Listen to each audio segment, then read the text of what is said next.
Never forget, there's 3 key dates here, Maria. December 9th is when they have this meeting in the White House. Clapper, Brennan, McCabe, Comey, the president, they're all there, and they say, okay, we're not going to accept the intelligence community assessment.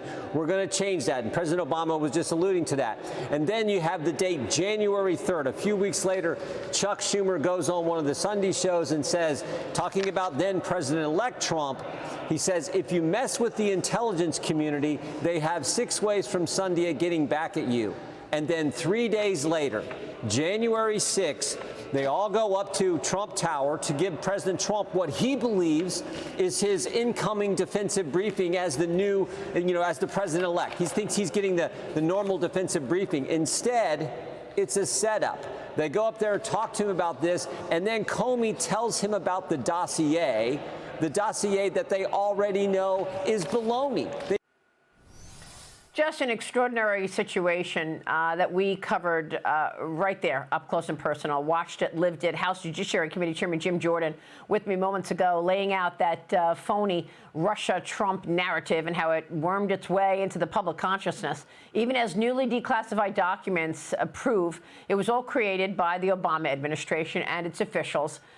Emily, it's pretty extraordinary what they managed to do and how they managed to paint President Trump, an incoming president, spy on him before and after he was elected. Absolutely. And I want to point out, Maria, you were reporting on this from the beginning, and the rest of the media wasn't just complicit, but actually defending and pushing this narrative. And just President Trump's first year in office, CNN mentioned Russia nearly 16,000 times. The New York Times and the Washington Post won Pulitzer Prizes for their coverage of Russiagate. The media played a starring role in Russiagate and certainly failed the American people. Yeah, and there's little old me saying consistently that this is a lie and I'm not buying it. Cheryl, the reason that this is so important is because while they spent so much time saying Russia, Russia, Russia to stop Donald Trump, they allowed China to make massive advances on America. So when you actually think about the people who are supposed to be stewards of national security, stewards of this great nation, they failed us badly because they wanted to hold on to their grip on power and they wanted to attack their political enemy, Donald Trump.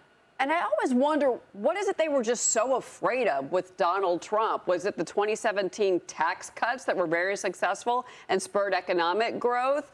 Was it the stock market that did so well under the first term of Donald Trump? I mean, a secure border?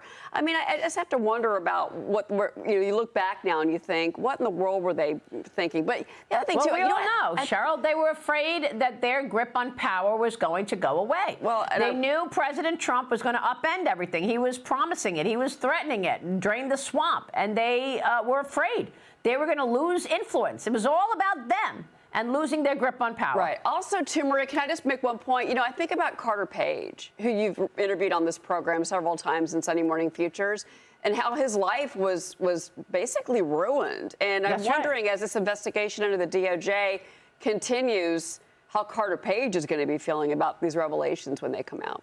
Yeah, he was very pleased after DNI Gabbard, the director of national intelligence, released all of this week. I spoke with him this week, and he has still been wronged all of these years. Stay with us. We'll be right back.